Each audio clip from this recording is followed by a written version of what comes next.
that has big time camp. What the movie will be the ultimate champ. You might think you're crazy, might think they're diseased, but they're watching all their chance to find the best of beasts. We rate each movie in 5 categories, none of which are objective quality. It's Stan, Gene, Jack, and Nick who watch it till it's finished, because the love for this movie can be diminished. And maybe the film's plot has no rhyme or reason, but that's a part of charm. Colin's breath is off the season. It's low budget film that is much true. They find afflicted monster boogaloo. Kung Fu Electric Boogaloo. Kung Fu Electric Boogaloo. Kung Fu Electric Boogaloo. Kung Fu Electric Boogaloo.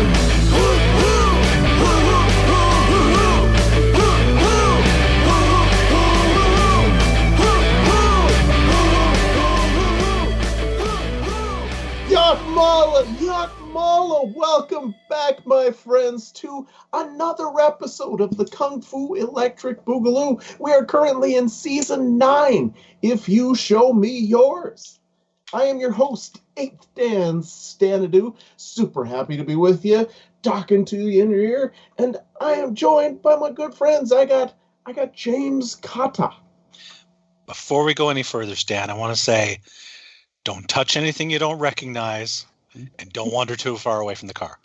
Fair enough. And don't water it. Oh, you just gave out the plot, man. After midnight. He meant after midnight. After midnight, exactly. Man, that takes 40 minutes. All right. Well, you've heard him. So let's welcome Nick Boxer to the show. Greetings and salutations, my lovelies. You're in for a treat. This movie is... Wow. I love this thing.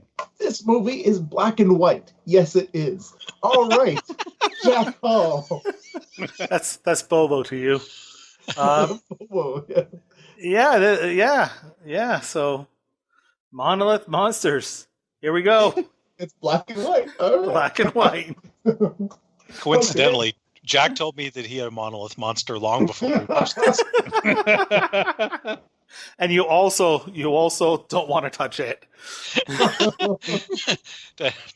and he never gets it wet. That's true. Yeah. Oh yeah.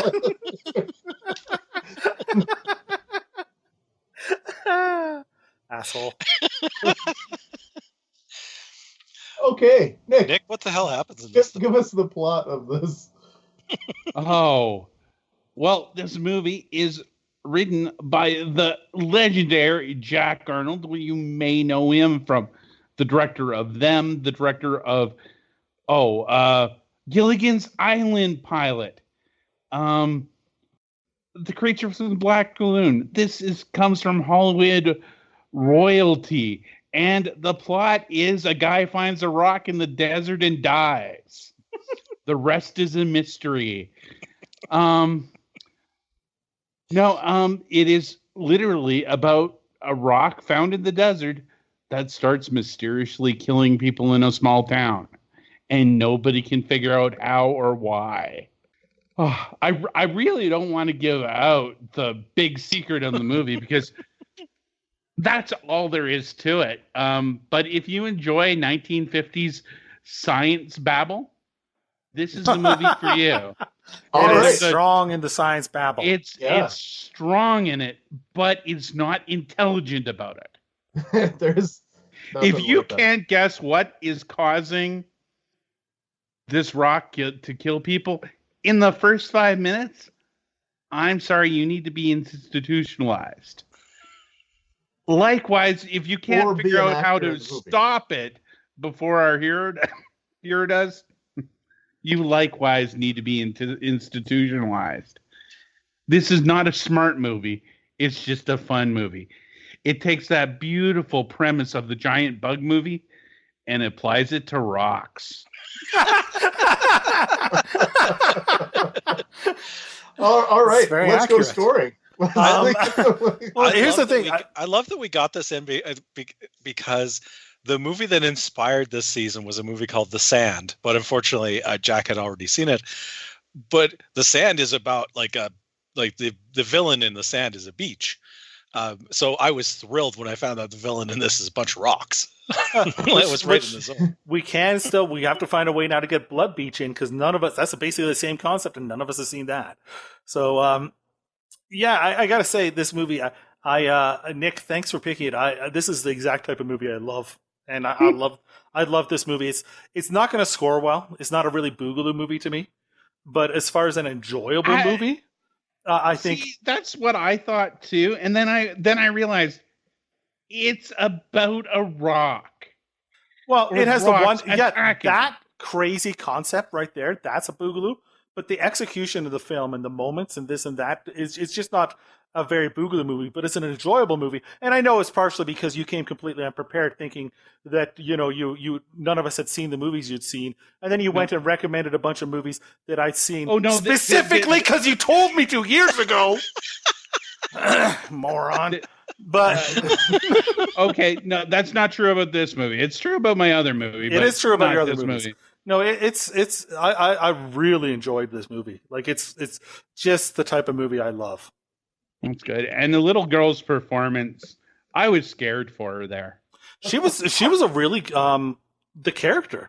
Like the whole concept of this is this one girl, for some reason everybody touches gets affected by this, like, around these rocks, dies immediately, except for this like 6-year-old girl who's just first to touch it, but she can last forever. I don't know why, but that doesn't matter. But the thing is, the whole thing, you have to care about her, and it's not easy to make you care about kids. In fact, I think most of us are happy when the kid is the first one killed in a movie usually.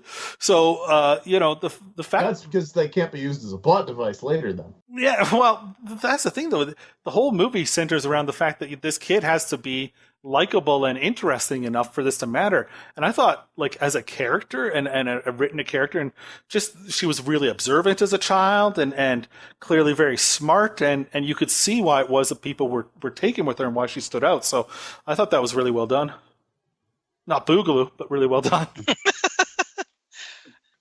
One of the first things I was struck by is that the town is the town square set. It is it's one of the really common film sets, backlot locations. It's used in like 100 movies. All of them by Jark Arnold. He used it a bunch. I think it's not them, but Tarantula as well. Nice. I want to. You were talking about how the acting of the kid. I like that. I like that there was actual stakes, like for a thing that's about rocks, that their attack is fall over. And the special effects in the end scenes when the rocks actually get large enough to do some damage. Yeah, they look. I found that kind of a scary concept. They're like an evil fortress of solitude, like the way they grow up and they collapse. Yeah, it looks pretty good. It's matte paintings and things. Yeah. I mean, clearly, John Carpenter had it in The Thing. One of the guys watching this film, actually. So I mean, was it really? Yeah. So clearly, it made some impression on somebody who's a legend. So, but I mean, once they figured out that that it's water that makes the monolith. Now they don't have to see it. Good job. Way to ruin a film. Okay. As long as they don't find out salt defeats it. The IMDb summary is rocks from a meteor grow when in contact with water. But so they figure that out, and then they've ramped up the tension, and then it starts to rain. And I was authentically scared at that moment. I'm like, but if it's raining for any length of time, there's tons of those rocks out there. Like they actually built up the fear of a bunch of rocks.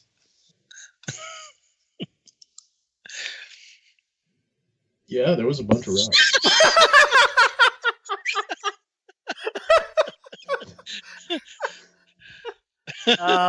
Yeah. I guess we are ready for scoring. I want to know, like I've said, I mean, we know Nick loves it, and I've mentioned I love it because it's like I say, it's got that 50s, sci-fi B movie feel that from the 30s to the 60s. Really, you had various films with this feel that I just love. Well, they were Nostalgia feel. pumping out so many, and they were all bugs or something. Yeah. And this one is just so unique that why not a rock? I say love bug it's my movies. type of film. I'm wondering, we didn't actually, if we, like I say, on objective quality, I'd score this much higher than I would on a Boogaloo scale. So I'm just kind of wondering, Jim and Stan, your thoughts on the actual film. Like, you guys haven't said much.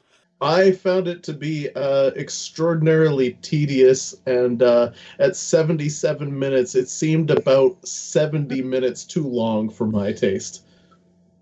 I gave it an 8 out of 10 on IMDb. Okay. I thought this was. I really, really liked this. I was so glad that I watched it. I am so glad I shared it with you guys. Yeah. Because Except Stan. Watching it for like the 10th time, I was thinking, oh my God, what have I got myself into? I've embarrassed myself. I brought what is basically 77 minutes of a guy looking at a rock through a microscope to the podcast. I'm going to be roasted alive. I am curious how it scores. That will be different. Yeah. Oh, I don't care about that. It was more about the roasting I was concerned of, because I mean the big reveal, saline solution has salt. Oh yeah, these magical scientists for sure. In fairness, more water did not seem like the right solution to me. So kudos for him sticking with it, figuring out that like a saline solution was the way out, and then finding a gross lot of saline solution. Is that like a shit ton? Conveniently placed between. That's was luckily right in. Luckily, the rocks landed in. The rocks landed in the one place on Earth where there would be the tools for them to luckily, just be able to defeat it before it destroys the planet. Otherwise, this movie may have been 20 more minutes, and that would have been a disaster. Oh, asshole! Let's get to scoring then. Actually, they do say it's going to destroy the world. Yes. But wouldn't it just be North America? Well, not. I mean, by the time it got to since water, they think will cause it to grow. Though I suppose but salt water. Yes, but they didn't know that at the time. The water, by the time it gets to the ocean, they would consider it could keep growing until it got to the rest of the world. Would the ocean be salty enough? Like they go through a lot of math trying to figure out if they have enough salt to make it salty enough. Okay. So the ocean may not be salty enough. Stakes upheld. Thank you very much. For a second there, I was unjustly fearful of outer space rocks. Yeah. No. Yeah. Yeah. Don't be unjustly fearful of them. They're if there's a monolith monster, now you know how to handle it. Yes. Yeah. That's what she said. Huh? Wacka wacka wacka.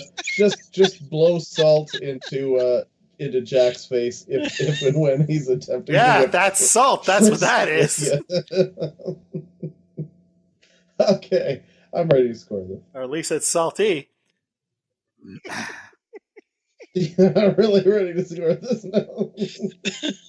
These podcasts. This is gonna be this. If this keeps going, these podcasts this season are gonna be like 3 minutes by the end. It'll just be us reading the 5 numbers and closing it up. Stan, can we get a goddamn number? We haven't started rating, but let's do that. In our search for the ultimate B movie, we rate each film in 5 categories. None of those categories are objective quality. The first category that we do have is called Schlock Appeal, and Stan is up to bat. I would give it the exact same score for objective quality and Schlock Appeal. I'm going to go with a lovely high 2. Wow. I can't say it's that hard, but I mean, it was definitely trying to channel into that 50s B movie aesthetic and being made for a diaphragm. I'll give it a 5. Oh, geez, I think it's got that B movie schlock that I love. That B schlock that I love from the 50s so damn much. I'm going higher. I'm giving it a 7. Mammoth skyscrapers of stone thundering across the earth. That's an 8 for me. It's a movie about rocks that fall on people. Like, they don't even attack. They're not even like one of those Star Trek ones that eats people or anything. Like, it just falls on stuff. It's awesome. More heart than budget. Yeah. It's obviously it's a fairly typical B movie. I mean, I like the 50s B movies as well. In all of the ones that I've seen, this is the one that I just happen to like the least. I didn't find it particularly interesting to watch in any way, shape, or form. It's no giant Gila monsters. That's no. Oh no! I mean, like space monsters, stuff like that, way better for me. But I mean, it's competently done, so I will give it a 4. Yeah, more. Do we have a budget number on this? No, Can't God, Can't find one. not from it's 19 whatever, 57. Yeah. I on one hand, I can see how everything's sort of formula and phoned in, yet at the same time, there's enough oddities. Like, Jack Arnold wasn't a writer, yet he's given a story credit on this, despite the fact he didn't direct. And the monster, I mean, it could have been flies, it could have been frogs, it could have been anything. But no, they picked the least threatening thing possible. And I think that takes some balls and heart. So once again, I'm going right up the middle with a 5. Balls and heart. Over to you, Jack. Balls and heart, 6. That's my favorite quote of the show now. No, it's all-time favorite quote on the show is balls and heart. No doubt. I need a shirt with that. It's like I will give it a 6. I don't think anybody phoned it in. I think they went, this is crazy, this is weird, we're hoping the special effects work, but everybody involved who was doing it, the director and the actors, everybody was like, we're gonna give it our best. We're gonna treat it like it's a bigger movie than it is. I felt like they treated it like it was a bigger movie than it is, and that's what made it work. Yeah, I think they brought it. 6 for me as well. What the fuck moments? The one that I really found the most what the fucky was the part where our two scientist friends are exploring things to try to figure out what make the rocks actually activate. And the one goes he puts it into the sink, and then of course, spills coffee on it, stuff like that, and then it starts to go, and then they argue for the next, I think, 2 minutes attempting to figure out what that's the sink could possibly make the rock activate. Clearly it's coffee. Yeah, it has to be coffee. So I found that to be really what the fuck, and a prime example of how stupid the science actually is in this movie. 4. Yeah, I have to agree with you. The big WTF in this movie is how stupid the science is in this movie. Because nobody can figure out anything despite telegraphing the answers throughout the movie. Oh, yeah. I mean, I was practically yelling at the screen, "It's salt!" For fuck's sakes.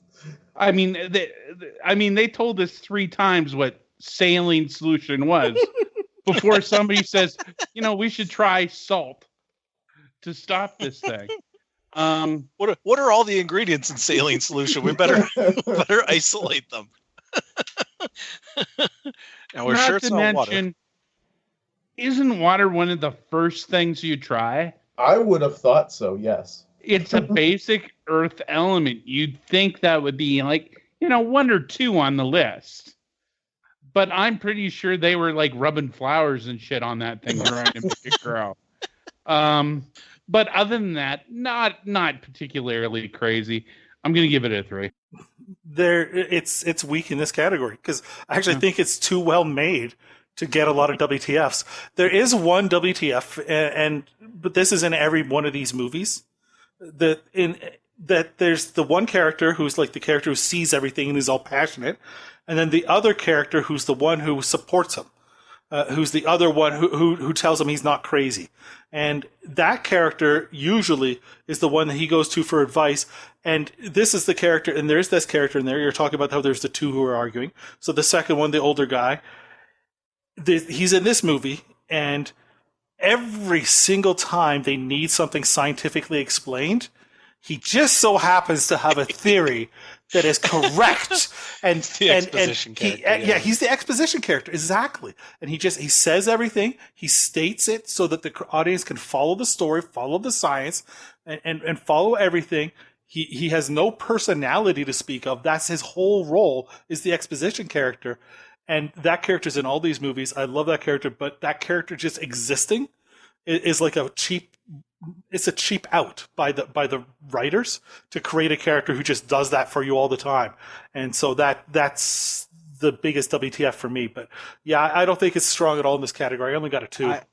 I did enjoy the fact that he had no reason to be there other than he was a failed newspaper man. No, that was another character. Yeah, that was another different one. Okay. Yeah. The other guy was the instructor. Right. Yeah. He came in late. Yeah. It was a very open schedule that he could just like. Yes. Yeah, just pack up and walk away, right? So. Yeah, it's like I don't have a lot going on. Yeah, But- I'll but drive I mean, I'll drive to a different town, stranger. There's only 10. It wasn't. That was another character still. He wasn't a stranger. He was his geology professor or whatever. Yeah. Okay, well, I guess the 3 characters that basically performed one function in the movie is kind of what's lucky. So our hero comes up with the plan that they have a bunch of salt and they have a bunch of water. All they have to do is blow up the dam, and so they're going to call the governor because they need governor's approval if you're going to blow up a dam and destroy an entire town. In the film, they're artificially creating drama by waiting for the governor to call, and it just takes forever. Like there is. Hey, have you heard from the governor? No, nothing yet. They're still talking it over. Well, we're running out of time. Well, we got to wait until the governor. They're going to dinner. That goes on for like 3 or 4 minutes. They just go back and forth. And then he's like, I can't wait for the governor anymore. And then they blow it up and they're like, hey, did you ever hear from the governor? Yeah, he's fine with it. Oh, come on. They made him sweat for a moment. He said, don't blow up the dam unless you're sure it'll work. But while he's working his plan to blow up the dam, all of the guys are planting dynamite. He's got a whole crew, and while he's doing this, he's taking notes, which is the weirdest thing. Like he might have to do this twice. He just wants to be sure. He's drawing a map just in case he has to go and rescue all the dynamite. He's careful. What can you say? Got to remember where you put it. And I think that again in the sciencey part of the story that what the Monolith Monsters take from you is that they remove all the silicon from your bodies. And I'm glad they stopped these because half of the movies we watched couldn't have happened without silicon. Yes, that's true. Yeah, our world without would be a lot less boogaloo, let me tell you. For sure. All right, I gave it a 5 though in the end. Memorable moments.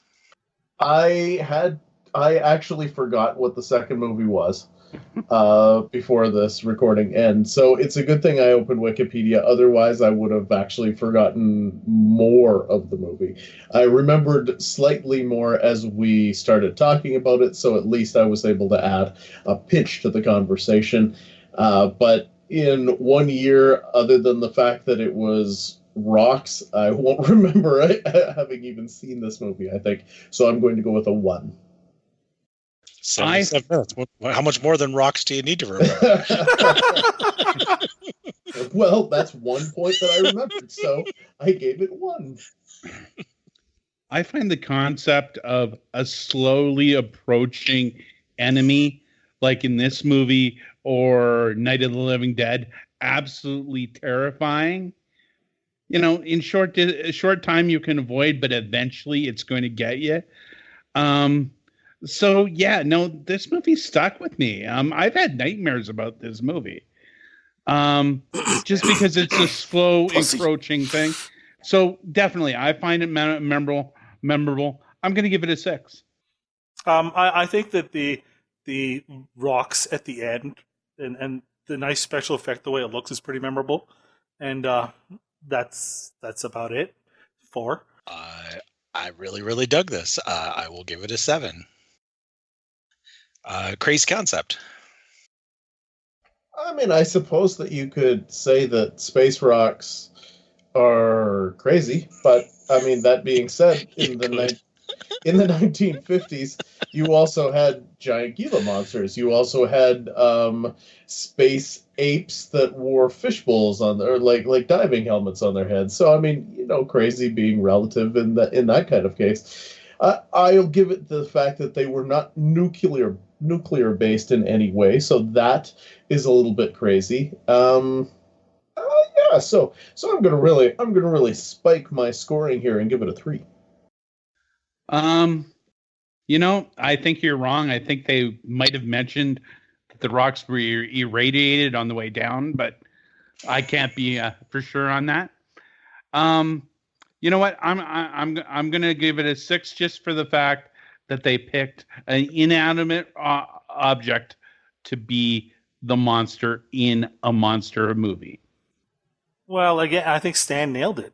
It's so common for that era to just go, what's left that we can make a cheap B movie, science fiction-y horror movie from? And it's like, there's a billion of them. And they just went, rocks, that's next. And so it's a crazy, because it's rocks. On the other hand, in that era, it's not as crazy as it actually is now. And now it seems crazier. So again, I'm going to go 4. But I am going to go back to the last category, and I think I was too hard on it. Give me a 6 on the last one. Up me on that one, Jack. Unmemorable? Unmemorable. I really did enjoy the movie, too. So since I'm giving it a 4 here, up me on that one. All right. See, you're wrong, because they never made a wood monster movie. You know of? I bet you they did. I bet you somewhere they did. That's just the acting. I feel like pausing the recording so that we can find this out. Yeah. What do you call every Ed Wood movie? Bada boom, bada boom. See what I did there? See, is it now? Is a triffid is it a shrub or is it a tree? Like we gotta. I actually always pictured it more of a vegetable. Mm. But yeah, we've gone. We're really down the rabbit hole right now. Right. Every season we have 6 secret modifiers. This film does get a bonus for being under the magical number of 80 minutes. That said, it brings us to a grand total of 49 out of 100. So an inauspicious start to the season. And that puts Monolith Monsters squarely between Santa and the Ice Cream Bunny and Santa Claus. And very close to I Like to Hurt People so far, too. And just a smidge above I Like to Hurt People we listened to that we gave you just a couple of days ago. All right. Well, at this rate, let's shoot for 52 from our next film. Yeah. just anything. That's good.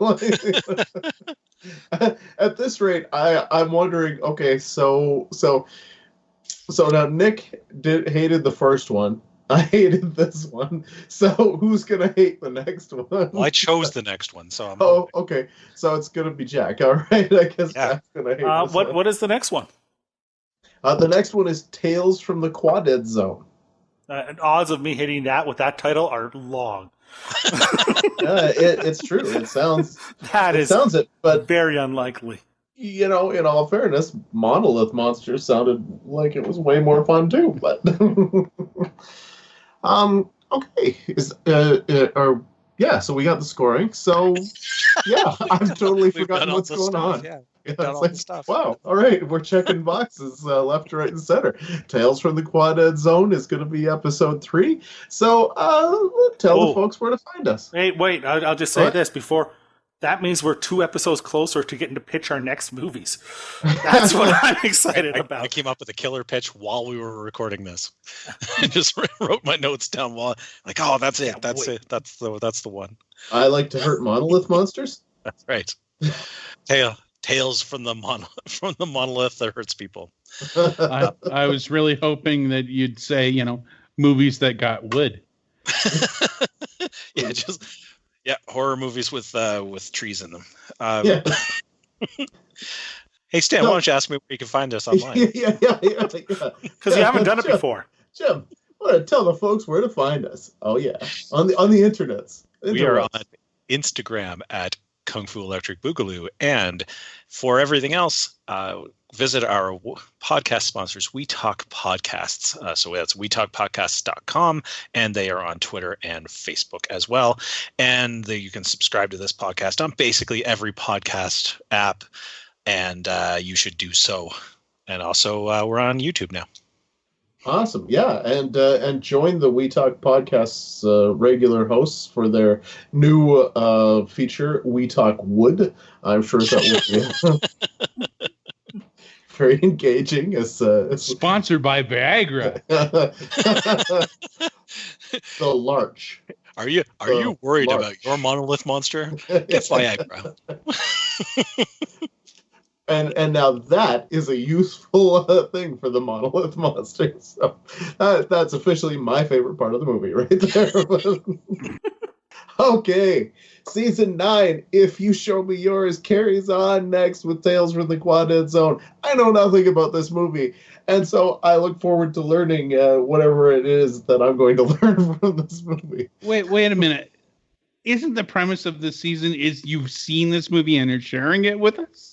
I saw this movie. Yeah. Oh, okay. Sorry, my bad. I thought it was Stan's pick. Nope. Stan will be after me in line. That's right. Yeah. Okay, so let's wrap this up and get our butts in front of the TV screen so that we can watch another movie. Okay, so for Jim and for Jack and for Nick, I am your host, 8th Dan Stanadu, so thank you for listening to the Kung Fu Electric Boogaloo!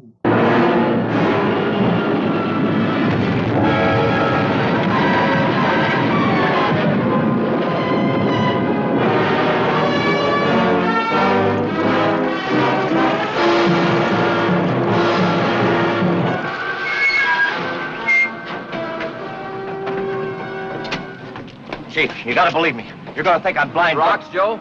Towers of rock crashing down and then growing up again? Yeah.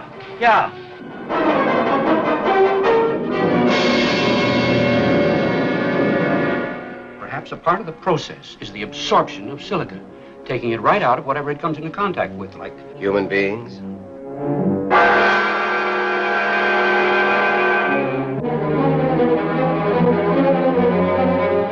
Just like Ben.